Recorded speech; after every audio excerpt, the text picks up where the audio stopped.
Hello mga kabayan, welcome. Tama na ang pag-scroll sa YouTube.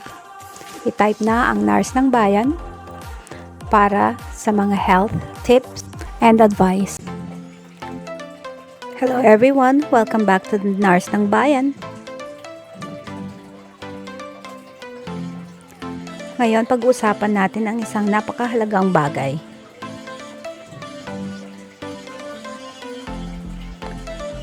Paano maiwasan ang COVID-19 o COVID? Kahit maraming nagbago sa takbo ng pandemya sa paglipas ng panahon, ang pag-iingat sa ating sarili, sa mga mahal natin sa buhay, ay mananatiling pangunahing prioridad. Kaya sa video na ito, ibabahagi ko ang mga simple, praktikal at suportado ng siyensyang mga tips na maaari mong gamitin araw-araw. Manatiling nakatutok hanggang sa dulo para sa dagdag na payo na makakatulong sa iyo pag-unawa sa COVID. Bago natin pag-usapan ang pag-iwas, unawain muna natin ng mabilis ang COVID. Ito ay sanhi ng coronavirus na SARS-CoV-2 at pangunahing kumakalat sa pamamagitan ng ubo, bahing, pagsasalita o kahit huminga malapit sa iyo. Maaari itong kumalat sa pamamagitan ng paghawak sa mga kontaminadong bagay. At pagkatapos ay paghawak sa muka, lalo na sa mata, ilong o bibig.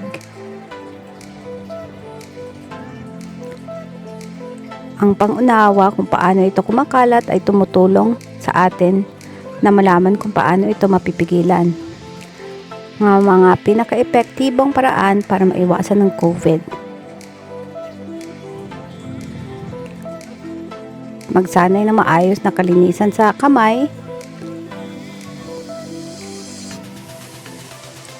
Maghugas ng kamay ng madalas gamit ang sabon at tubig sa loob ng hindi bababa sa 20 segundo.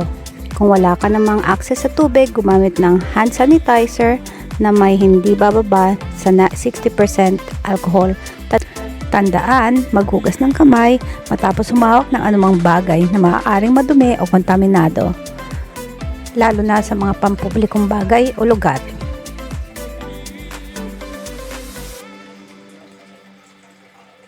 Magsuot ng mask kung kinakailangan.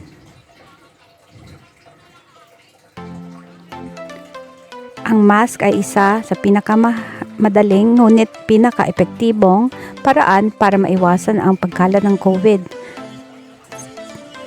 Sa matataong lugar, gumamit nito para sa iyong proteksyon. Ang pagsusuot ng mask ay makakabawas sa panganib ng pagkalat ng droplets. Ang social distancing, pananatili ng distansya.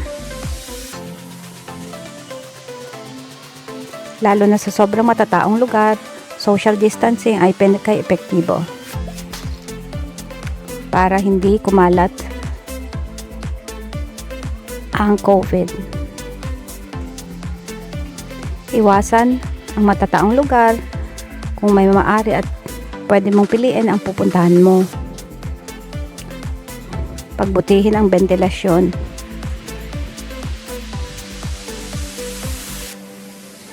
Ang maayos na daloy ng hangin ay susi. Buksan ang mga bintana at pinto kung maaari upang makapasok ang sariwang hangin at mapabuti ang ventilasyon. Gumamit ng ventilador o kung hindi, kaya ng budget, mag-invest sa air conditioning. Magligtas ng mga aktibidad sa labas kaysa sa loob ng bahay. Magpabakuna o magpa-booster. Napatunayan na ang mga bakuna ay nakakabawas sa panganib ng malubhang sakit. Panatiling updated ang iyong mga bakuna kabilang ang booster doses.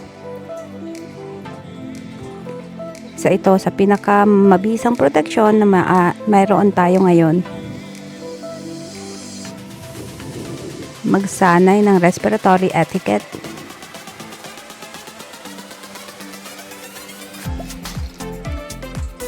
Laging takpan ang bibig o ilong gamit ang tissue. Pag ikaw ay bumabahing o umuubo, itapon ng maayos ang ginamit na tissue at agad rin maghugas ng kamay pagkatapos. Manatili sa bahay kung ikaw ay may sakit.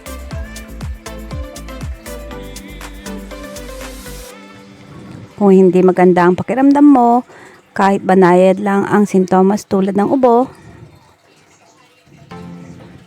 masakit ang lalamunan o may lagnat, manatili sa bahay at iwasang makihalubilo sa iba. Magpa-test kung kinakailangan at sundin ang mga local na alituntunin. Mga karagdagang tips at pagwawasto ng mga myth.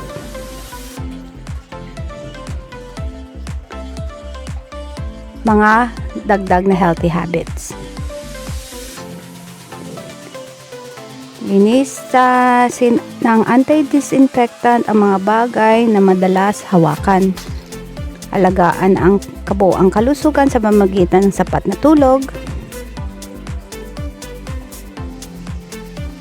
Balanseng nutrisyon.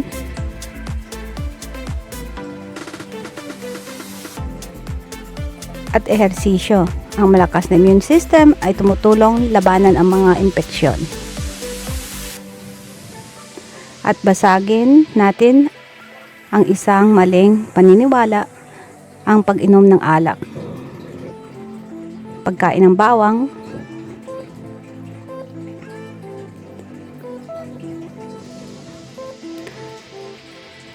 o pag-inom ng mga hindi napatunayan ng mga food supplements laban sa COVID.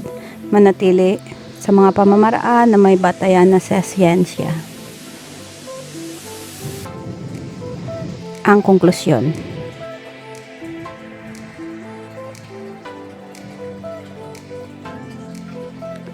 Kaya para ibuod, maghugas ng kamay, magsuot ng mask kung kinakailangan,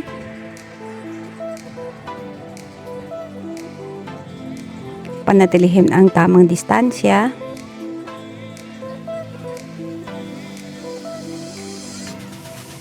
pagbutihin ang ventilasyon,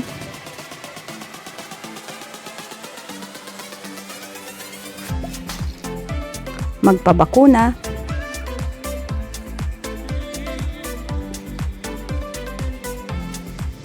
takpan ang iyong ilong at bibig pag umuubo o bumabahing,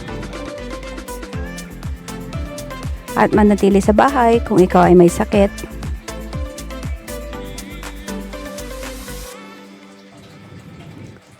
Manatiling may sapat na kaalaman mula sa pinagkakatiwalaang mga sanggunian tulad ng WHO at local government agencies. Patuloy na paalala mula sa WHO, bakuna rin ang susi. Mga simpleng hakbang na ito ay nakakapagligtas ng buhay. Kung nakatulong sa iyo ang video na ito, paki-like, mag-iwan ng comment at mag-subscribe para sa mas marami pang health tips. Bahagi ito sa iyong pamilya, mga kaibigan, dahil mas maraming mainam ang pag-iwas kaysa sa gamutan.